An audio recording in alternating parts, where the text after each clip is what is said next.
Dude. What's up, man? Oh, man. You got a minute? Yeah. You know how, like, you had recorded the day before and you gave me the file to keep on my computer just so that you definitely could not lose that file because it was so important? Yeah? Okay. So I didn't do that with mine whenever we finished our recording, and now I can't find the damn SD card with our audio on it. So all I have is the video. I sat down this morning and realized that I tore my apartment apart, and I cannot find it to save my life. Fuck, where would it have gone? I don't know, man. So, I mean, it's always been my process to just kind of use this workstation, and I keep my little SD cards in a spot right here, and I noticed that one was missing, and I'm like, well, it's just in one of my devices, the camera, the laptop, the broadcaster, something. It's nowhere to be found. I've crawled around on the floor thinking it got knocked off somewhere. I just can't find it. So I tried to clean up the audio for the video, and every time I messed with it, it just got worse. So, Okay. I'm just going to let this be what it is, but I wanted to apologize to you because when you listen to this, no one is going to be happy, least of all me. So, dude, you do not. Least of all, you need to apologize to me. First of all, I mean, I got you. I understand. Like, I like that you have that. The same thing as kind of I do, like that. You want to put out the best quality, and at least it happened with me. It's somebody who's like more than going to be forgiving. Don't you try to devalue yourself because we need you on Fort Worth Roots. You're part of the show. You're one of the regulars. I wasn't like freaking, it's not like you had Mark Cuban on and then all of a sudden you lost the thing after having this big long conversation about Robin Hood and whatnot. Listen, if I've got Lucas scheduled for a recording and Mark Cuban calls and needs that day, he's just going to have to wait. Ooh. Yeah. Now I feel special. No, you're on. Hello, friends. Thank you for joining us for another episode of Fort Worth Roots. This episode of the podcast is brought to you by GW District. You can go to shopgwdistrict.com or go to the App Store and pull up the GW District app. You're going to find 110 Black-owned businesses listing their merchandise. You're going to find something you need, something you want. Go check it out. Okay. Big dramatic pause. Listen, I messed this episode up. All right. If this is your first time checking out Fort Worth Roots, listen, every one of these episodes is important to me, and I put effort into it. I screwed this up so bad. I would encourage you to go to any other episode but this one to enjoy the audio quality that the show produces. The content is great, and I am sick to my stomach that I screwed this up, but I lost the file, the audio file for this episode. There it is. I just came out and told you. You think you're mad. Lucas, buddy, I'm so sorry. And I will work in a contingency plan so that this never happens again. Ladies and gentlemen, give it up for Lucas Peterson, our guest today. Thank you for being here. Let's start the show.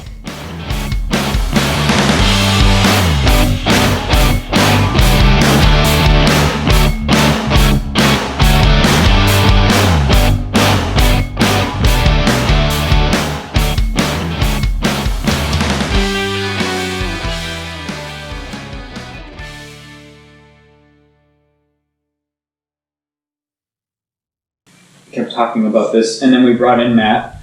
Matt is the bassist for Blue October. Matt has a studio here in Austin, right down the street from you, conveniently. Yeah, 5 miles away. Yeah, called Orb Studios, and they do not. He doesn't just produce his own music or music that he manages, but he'll record. He's recorded for giant names: Pentatonics, Justin Bieber.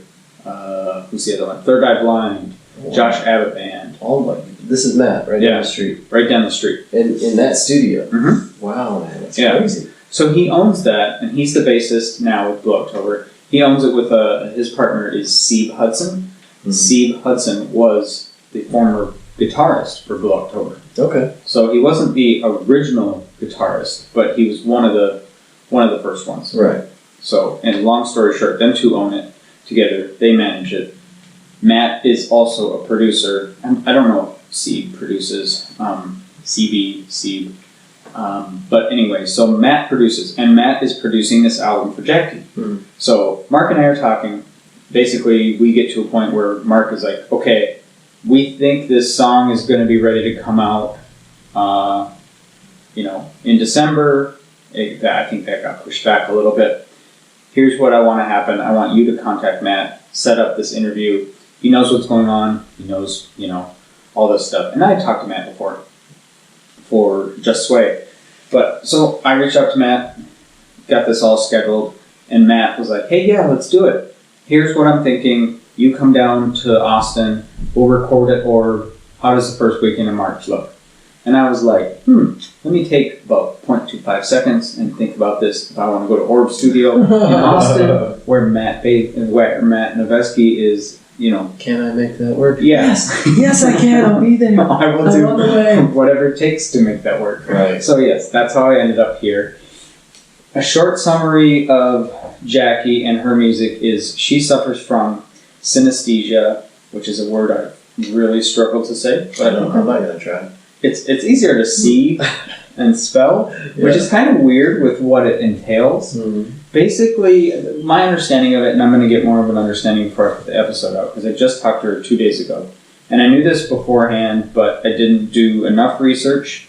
I didn't do as much because I wanted my story, when I talked to her, to come across as me being genuine, like, hey, explain this to me like I know zero, because I know zero. Yeah. Tell me. Her dad had told me in an email chain or a Facebook message a rough overview. Mm-hmm. But I wanted Jackie's thoughts. I wanted her impression. So I had that in the back of my head. The easiest way to sum it up is the senses are connected. There's multiple senses that are connected, and it varies with person to person depending on what their degree of this affliction or I don't think they call it a disorder. I don't want to call it that because it actually doesn't seem to be a disorder. Some people would look at this and think it might be a debilitating disorder, but sounds like a superhero power.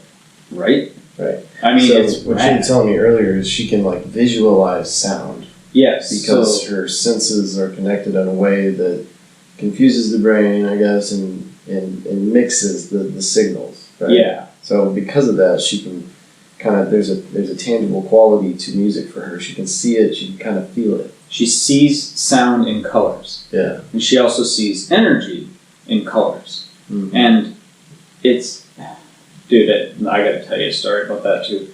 It's so cool. Okay. She has tapped into something beyond. I'm getting goosebumps thinking about it. Oh. It's really, really weird.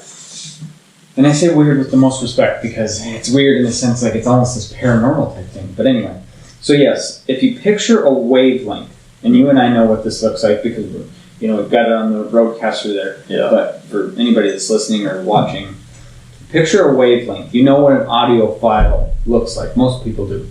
Or an equalizer, like on a stereo. You've got all those little bars separated out, and sometimes they're all different colors, and sometimes they're the same color. Whatever. That's what listening to music or sound. Even when she hears people talk, that's what it comes across to her. It goes up and down like that, and it comes out in different colors depending on the tone. And I asked her flat out, I said, so, we've got, 12 notes in an octave? Something like that. Right. Does it change per octave? Yeah. And she's like, yes, it's just varying degrees. So somebody that speaks in a certain tone will have a certain tone of color. And that when their words come out, it comes out just like a wave. And that's how she experiences sound. And I just think that would be incredibly overwhelming. Distracting, for sure. Yeah. But if you've always lived with it, right. I mean, it's part of your existence. It's part of your reality. Yeah. The way she uses it, it's amazing in her writing, in her music. And she's also paints. She's an artist. She writes a lot. She writes her own music. She writes her lyrics. But she's also really a good writer, like a creative writer. She is an amazing creative.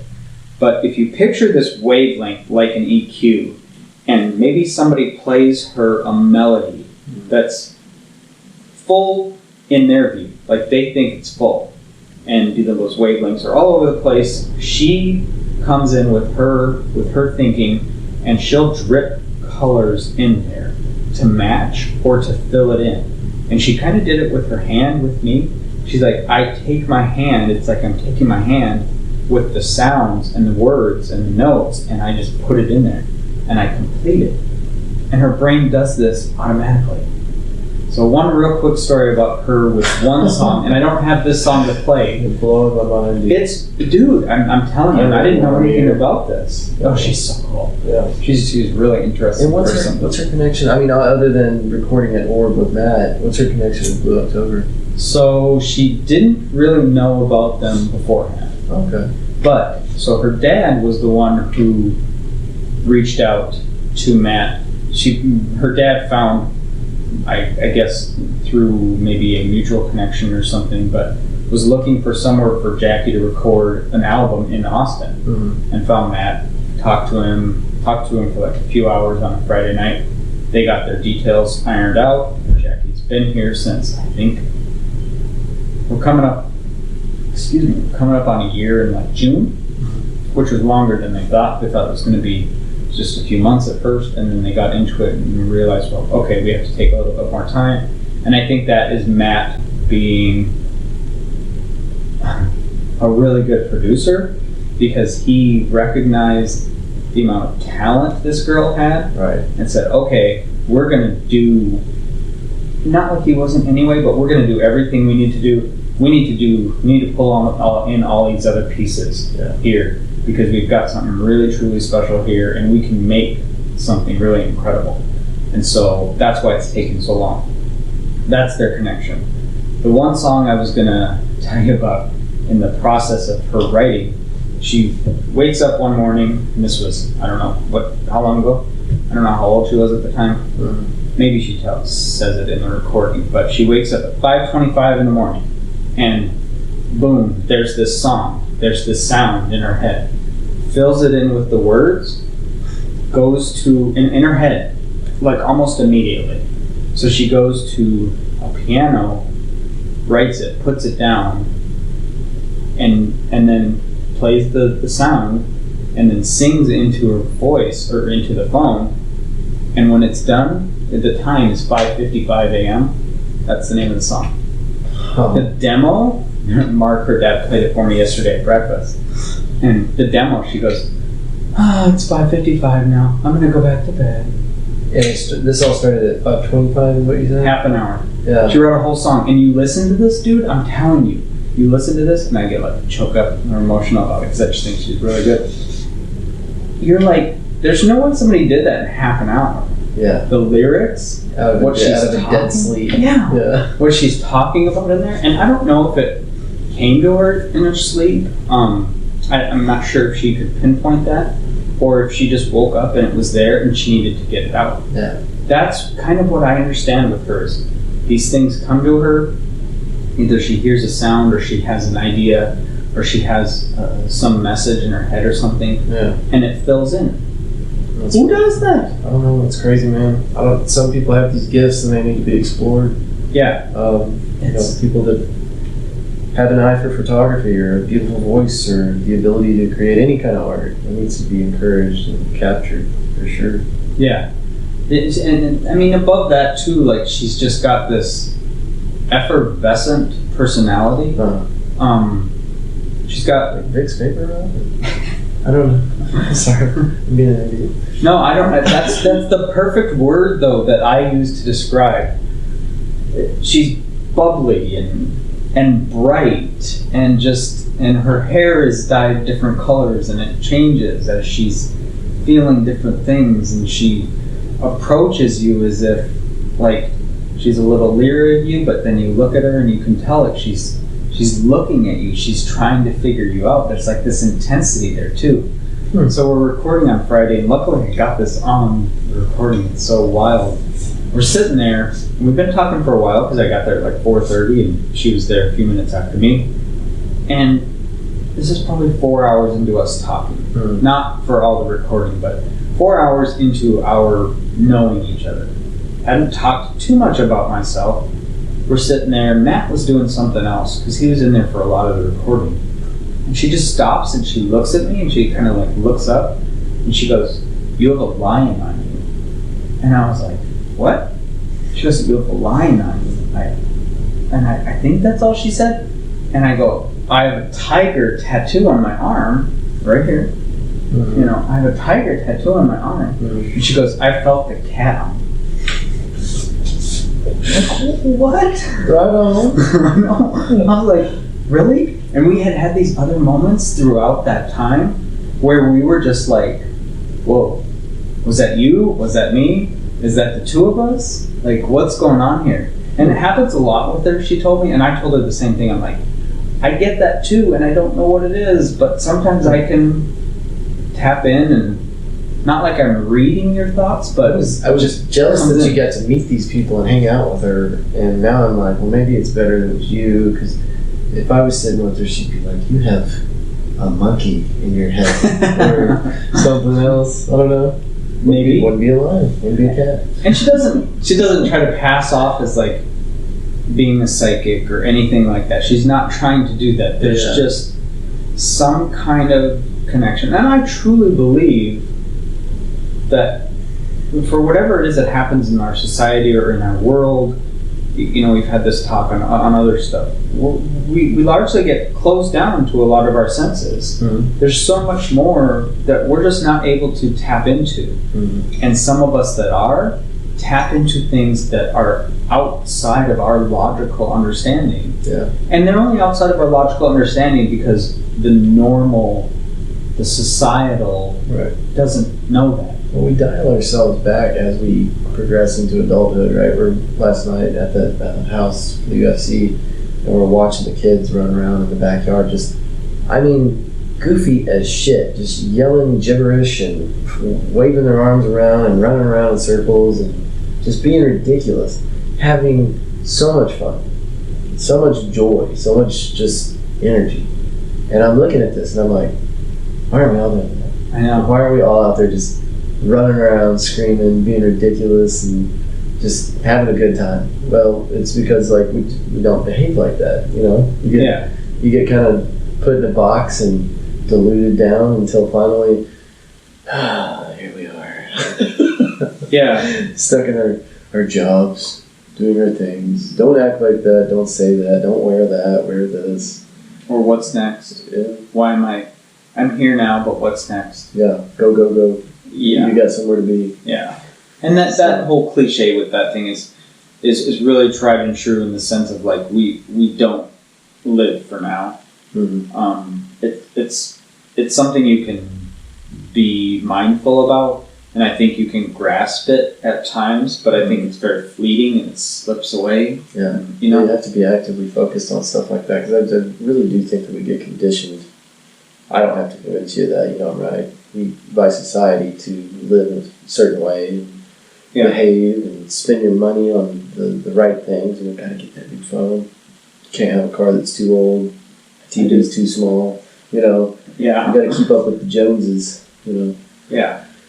Until what? Until you move to Austin, get a look at that view right there, and you just kind of sit back and go, you know, I think I can do better. I think I can just chill the F out.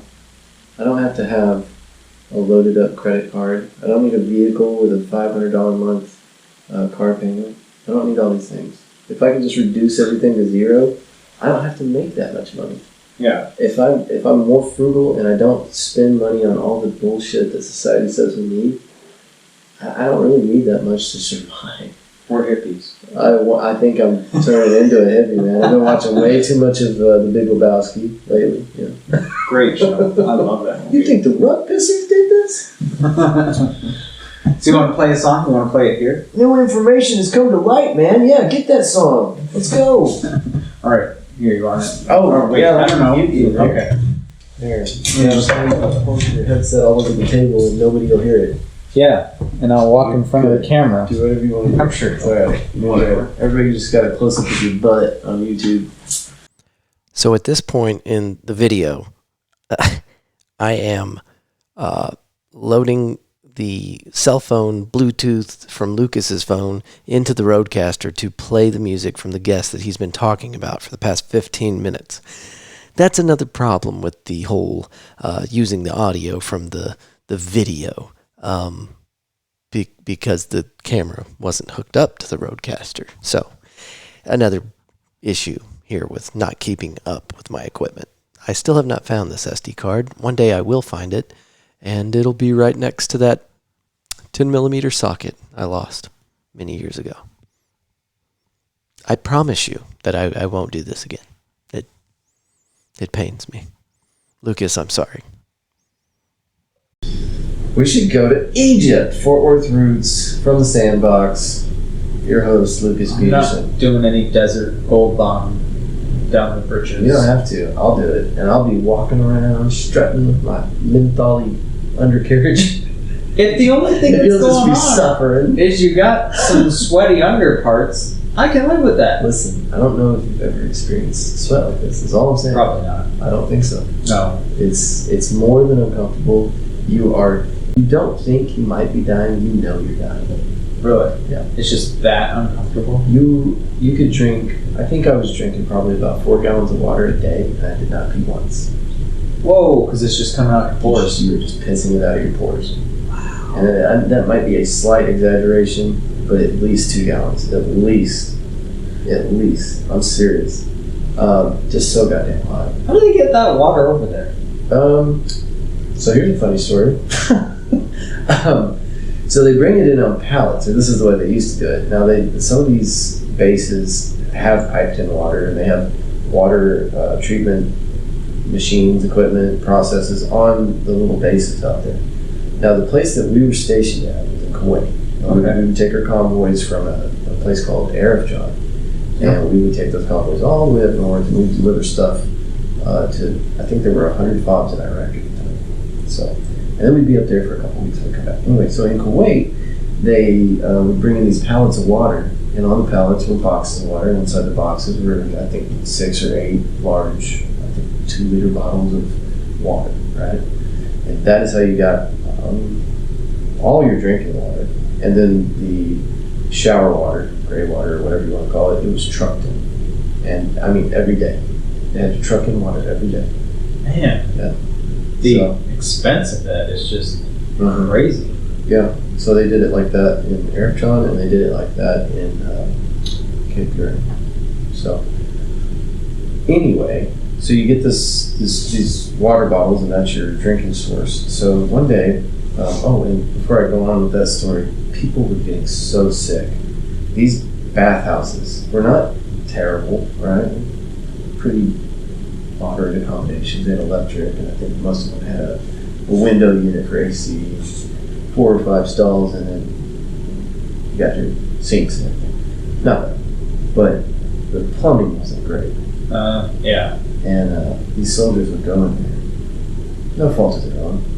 Feeding them dog food. They're in a new environment. Anyway, it wasn't pretty. Let me just leave it at that. It was not pretty. You have the horror film. Think of a really bad horror film. Awful. Bathroom. The explosions, okay? And I might have been exaggerating about the in between 2 and 4 gallons of water thing. I am not exaggerating when I say explosions. It looks like an explosion. Oh. Okay, moving on. Ouch. So somewhere along the way, after 6 months of being in theater, some kind of memo comes out. They're like, oh, by the way, don't drink any of the water that is labeled lot number ending in whatever, right? XYZ. So we're like, okay, cool, so don't drink that water. Okay, I got it. We started looking at our bottles of water, like on the cases. XYZ, XYZ, XYZ. Started going, like, well, let's go check the motor pool, make sure that's not. And we found some pallets that were kind of tucked off in the back that nobody had really touched. And so we're like, well, this got here like 3 months ago. Let's check this one, see XYZ. Like, everything that we had been drinking was XYZ. It had been contaminated with diesel fuel. So we'd been drinking this shit for like 6 months. and it had all been contaminated with diesel fuel. And that might be the reason that every one of those bathhouses looked like a fucking bomb went off. It was awful. I think that's crazy. Could not keep That's those it. bathrooms clean. People were in there daily trying to clean them up. And these kids were just sick, man. Including myself. Everybody was sick. How did that happen? I don't know. But the water is processed. So anyway, with like a pump, you've got an engine, oil, and all that, and the water has to go through the pump. And if a sill's broke, or somebody's a little less than careful with their whatever. Yeah. There's diesel in the area whenever you're pushing water through a pipe, at a facility that treats water. So I think that's probably what happened. That, or it was direct sabotage, and somebody was just trying to kill us all with diesel. So. But that's what I was saying. But lucky that's all that happened, was that there was some explosions, quote unquote, that could have been catastrophic. I mean, I think that if people would have just started dropping dead left and right, they would have narrowed it down much quicker. Maybe. They just said, well, there's Possible. bathroom explosions going on, but we're not going to look too hard into that. It's probably just the food, different environment, We're not. That's probably just going to go away. Montezuma's revenge. They'll get adjusted. And then somebody else was like, "Hey, wait, this isn't normal. This water doesn't taste right. Let's test water." Yeah. Because that's the one thing everybody has in common. Uh-huh. Oh. Because all that water was coming from Kuwait. Like, they were bottling the water for us. The Kuwaitis? Uh-huh. Really?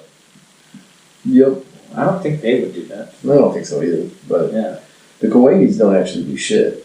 No, it's true. Okay, so here's the deal. I think I even brought this up previous episode. In Kuwait, I can't remember the population. I think it's like 800,000 or something. No, it can't be right. 1.2 million. It's pretty small. Yeah.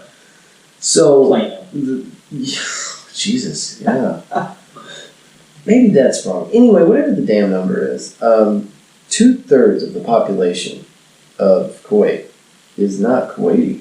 They're from other countries. Mm-hmm. India, Pakistan, whatever. Throw a dart at a map. That's where they're from. They're not Kuwaiti. The people that work there. Those are the ones that are filling up the gas. Those are the ones that are, cleaning up the garbage, doing all the service industry stuff. Those are not Kuwaitis.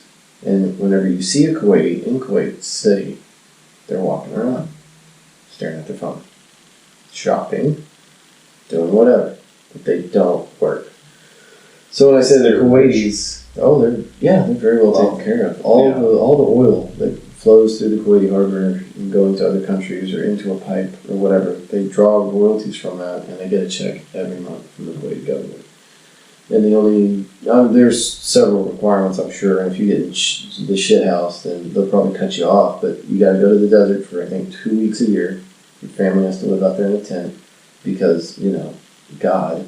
And then, I don't know what else, but anyway, there's some things that they gotta do to stay in good graces with the government, but that's it. And then their families are just wicked rich, and they'll just have these huge, apartment-sized towers, and the whole family will live in there. So they'll have maybe 3 generations living in the same house. So they're good. They're making all that money. So Were they good? Were they good people? well, so Talk the only time I really interacted at all with the Kuwaitis was this thing that we did, and it was an outreach program trying to get the soldiers to interact with the Kuwaitis and so on and so forth. So they would take some soldiers, they would pick them and say, all right, you're going to go to what they called the Kuwaiti breakfast. And they would put you on a shuttle, you'd drive out for 3 fucking hours. And then you would arrive at a tent in, the confines of a, old base. It had a perimeter or whatever, but it was really chintzy or whatever. And they had a tent set up, and these Kuwaitis do tents right. Nice tent, really nice. When I say tent, you're thinking of a tent. Mm-hmm. It's not like that. It's like a building, but kind of like a tent. It's fabric walls. I mean, they do tents right. And when you walk into the tent, there's carpet down and everything. It's just really cool. On top of the sand? Top of the sand, yeah. Really? How do they do that? Listen, I gotta live out in the desert for 2 weeks a year. They've got satellite dishes on that bad boy. They got AC units. That's not the same, then. I call that BS. Listen, Westerner, you don't get to tell them how to. I'm not, but I'm just saying. If you want to go on your 14-day pilgrimage, then do the pilgrimage. Yeah. Don't just be bringing your apartment in the sky to the desert. Kuwaiti Jefferson. Listen, this is their religion, okay? This is their thing. Don't just let them do their thing. Am I going to get canceled? But so anyway, that's the relationship with the Kuwaitis, and they seem fine. I think that this new generation of Kuwaiti is fed up. The generation of Kuwaitis right now that are moving into kind of take over their parents' places. They heard stories of like the Desert Storm era, right? But their parents and their grandparents lived that shit. Yeah. And in Desert Storm, if you'll remember, the Americans showed up and we saved their asses because they were getting exterminated, much like the Holocaust during World War II. I mean, it's similar in regards that a whole society of people were being wiped off the face of the earth systematically. So anyway, we came in, stomped the shit out of Saddam, and pushed back the Iraqis out of their borders, and then helped them maintain those borders so that they could get their shit back together. And today, when you go into Kuwaiti City, you would have never known that something like that had happened. They've got it looking great. Big ass buildings, lots of cool shit, new malls. They did have a really bomb ass arena built, but they paid the wrong dude and he skipped out of town, and now it's sinking into the earth. Oh, awful. An arena? Yeah. Big ass basketball? No. Soccer, because that's what's cool over there. Oh, yeah. But the thing is the size of. I mean, it was breaking records when they built it. Oh. Yeah. Oh, okay. And the guy that they commissioned to build this thing just skipped out. And they're like, hey, what about these foundation cracks? What are you going to do about that? He's like, I'm sorry, no speaking English, and hung up on him. Or something. I'm just being ridiculous. But. You ever watch Drunk History? Yeah. I feel like that's kind of what we're doing now. Derek Waters. Yeah. Where he just sits back and he goes, uh-huh. And then this is what happened. Uh-huh. And I was like, no way, dude. And then at one point, the person telling the story is like, hold on. Hold on. Did you ever see the one where the guy grabs the mic and he starts trying to eat it? I've seen a bunch of them, and really, what's so funny is they pick the nerdiest dude, the guys that look like they probably don't drink ever. Yeah. Because they're not handling it well. No. I say this every time I watch this with Megan. I'm like, I love this show. It's hilarious. However, there's always this back part of me that really, really regrets the way they felt the next morning. Because all of those people felt awful the next morning. Oh, yeah. Every single one of them is hammered beyond... And he's just like... Yeah. He's like... Yeah. Yeah, right. And he's over there going, uh-huh, ching, ching, ching, ching, right. You're going to be a good guest. Uh-huh. And the next day they're just like... I'm feeling pretty rough. I hate you. We didn't even touch liquor last night. Liquor? Yeah. Yes. No. We did not. We didn't. I had one beer at the bar. I had Guinness, and then that other thing that I'm not going to bring up because it's not very manly. But I had that other thing. You mean the thing that's right next to you? Shh. Damn. Have you not taken a drink of it? I did. It's a Sunday afternoon. I mean, you can know, but do what you it's want. supposed to be hair of the dog, right? But yeah. I don't know. So we're gonna drunk history it. We could do that. We should do that. We should. I am not gonna be the drunk history teller. Let's do a DMT history. Oh, I just don't know enough. What, history or DMT? DMT or DMT history. No, I'm saying instead of alcohol, you use DMT. Oh, okay. Challenge accepted, sir. Yeah, this would be interesting. But then we have to have what would we examine? Oh, the history of podcasts. That's pretty basic. Oh, okay. How about, and you don't have to like my idea either. How about we get a I know a guy, Jordan Peters. Oh, I'm screwing this up. He's a good guy. He's been on the show, and he's big into conspiracy theories. Oh, I think I know. This wasn't the 4 beers or beers and 4 guys? Yeah, that's okay. it. I am really screwing up his name, but anyway, we should get that guy to come out and give us some information on UFOs, like the new stuff, because a bunch of new stuff's come out apparently. Yeah. Well, you don't know the newest one that came out? Which one? So do you remember? And this was on Rogan a lot, and other places. Remember Rogan had the pilot of the TikTok. The Tic Tac video. Yeah. Did you hear the latest on that? That the government hasn't come out and said it, but there's been leaked reports that that's just a military drone that can fly like that. It's not anything that we didn't know about. Oh, That's why the Pentagon released it. Normal, no problem. I think it's right. I'm sure it is, but no, it's just a drone. Yeah, we're still looking at how that thing moves. What the F? Yeah, it's our technology, and the speculation is that they released it the way they released it, like subverting, to get it out to our enemies to say we have this, but we're not going to claim it. We know this. This is just a stealth program. Yeah. And if you think about it, the friend I saw that posted this said the reason they did that is because to warn the other side.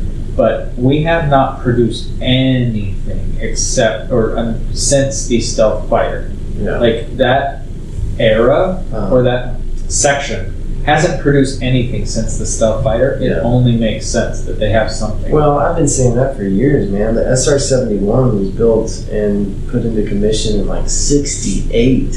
And they did not release that information until the 90s. Yeah. Shit, dude. That was a long time ago. 68? And you're going to tell me you think they don't have anything up their sleeve right now? I mean... I'm okay with that. No, me too, right? So, y'all keep making cool shit and take care of us. Yeah, I got it. But to a certain degree. Like, I'm not pro... They're not going to stop anyway, so you better just accept it. Like, I know. I guess I have a problem with the fact that we do spend so much on military budget. Yeah. That is one thing that President Lucas would change. Yeah. Nice. I'll vote for you. No. For sure. I don't want that job. 100%. Think about all the fringe benefits, though, like golf. Do you play golf? Yeah. Well, shit, man. This would be perfect for you. That's what the president does. He plays golf. All day. I would literally never leave Air Force One. Really? Yep. Ugh. I would just be like, I would have a weird going everywhere. I would have a new Air Force One built, and it can go to the moon. It is a jet, but it is also a spaceship. Why would you want to go to the moon? And I'm going to have a Captain Picard. He's going to be the captain of the ship. He's going to fly me around. You're going to get that dude from breakfast this morning. What were you going to say to him? The guy in the yellow and the black shirt? Like, from my vantage point, he had like the Starfleet, like dingy orange color thing and like a black collar. And I'm like, I'm going to walk up to that dude and tell him, "Excuse me, sir, the warp core is overheating. We need you in engineering," and just walk off. That's what I was going to do. It's a Nathan for you skit. I love it. Great. That's what we should. I could deadpan that shit. I could do it.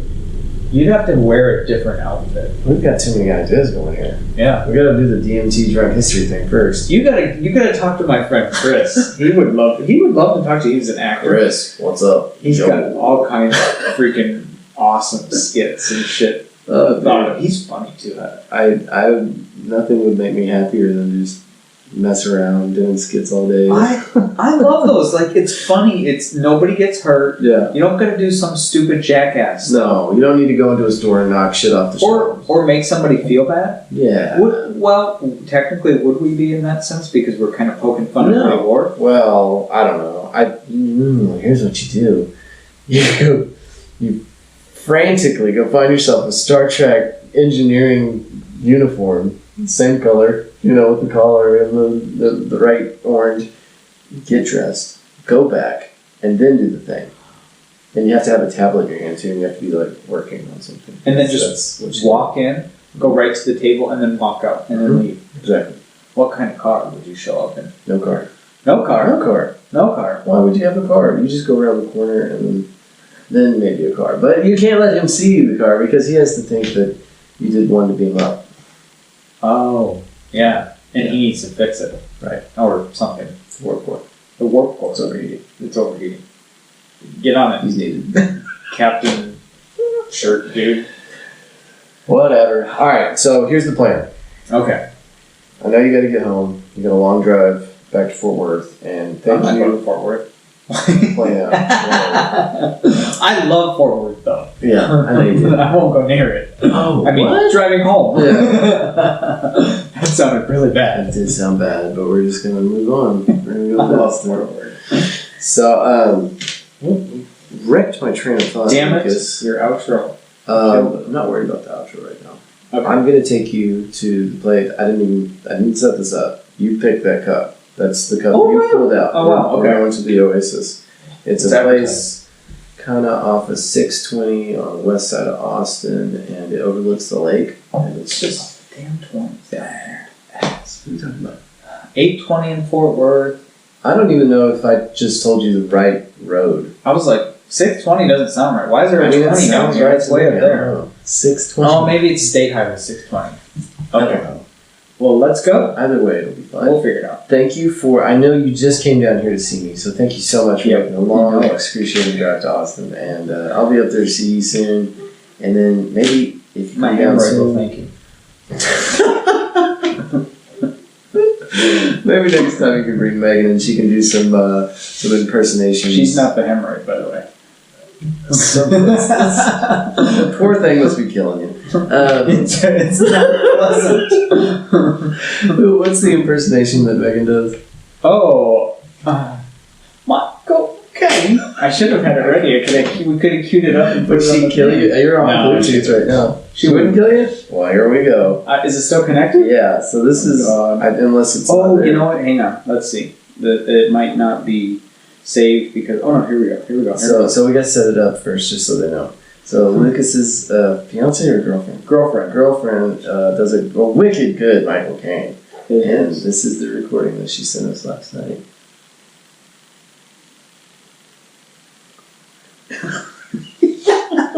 Is that it? She might kill me. Damn it. She's gonna The other one got erased because they only save for unless you push the keep button. iPhone iPhones, man. Hey, we're gonna protect your storage. Yeah. We're gonna automatically delete this message. Yeah. Protecting something else. Yeah. Yeah.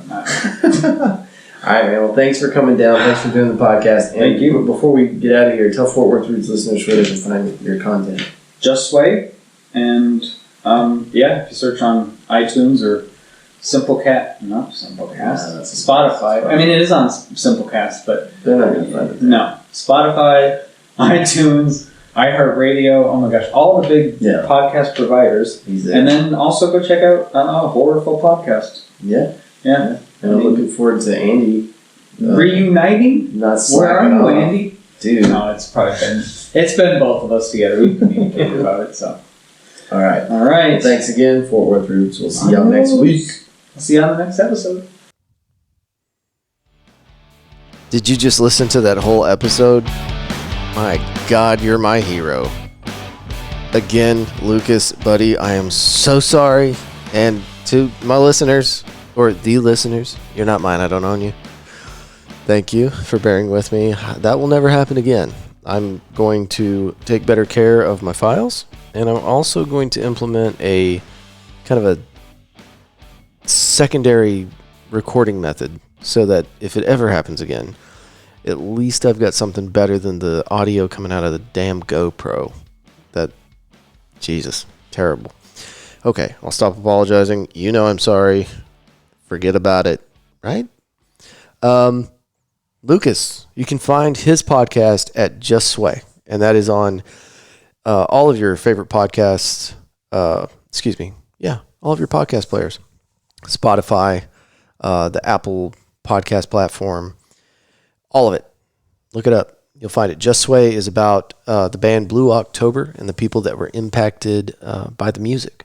And I'll be honest with you, I think I've told Lucas this too. The idea of that did not sound too appealing to me when I first heard it, because Blue October to me whenever he said that before I'd listened to the podcast, was a band that played maybe 2 or 3 hit songs in my age group. Whenever I was going through high school, I think I remembered 2 or 3 of those. But I checked out the podcast, and the level of care and attention that Lucas puts into his show makes my show look like, kids play. He is extremely detailed. He takes a lot of time. Oh, and here's another thing. He never loses his files. Yeah. Take notes from this guy, right? But it's an incredibly produced show, and I found out a couple of things about Blue October whenever I listened to this. First of all, it's got a huge following, and there are a lot of people that have been impacted positively by this music, which I thought was really cool. Lucas identified that and made an entire podcast out of it. Then I went back and started listening to Blue October, and they have incredible art, and I now am a huge fan of Blue October. Thanks to Lucas, thanks to the Just Sway podcast. So it's definitely worth your time. You can find him on Spotify or the Apple podcast platform or any of the other ones that you enjoy listening to. Again, thank y'all for bearing with me through this. I know I screwed up, and it's never going to happen again. That's not true. I will make mistakes, but I'll do my best to make up for it and not repeat them. So, okay. I've said I'm sorry enough. Lucas, please come back on the show. Please. You can find Fort Worth Roots on YouTube also. There's a YouTube video right now of episode 31 with equally terrible audio. But all the other ones, much better. I promise. Check that out. If you have questions, comments, you want to leave me a MP3 format, voicemail style message, you can take your voice recorder on your phone, tell me what's up, and then email it to me, MP3 style, to media@fortworthroots.com. And that's it, man. I'm going to stop talking. Y'all have a great week. I'll see you next Monday.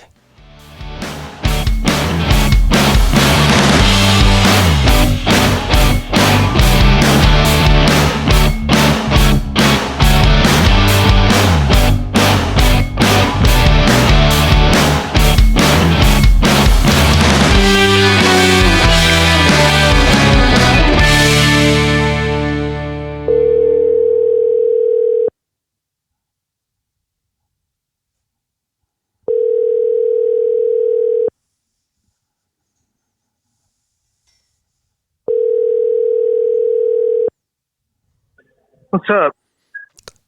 I messed up. How so?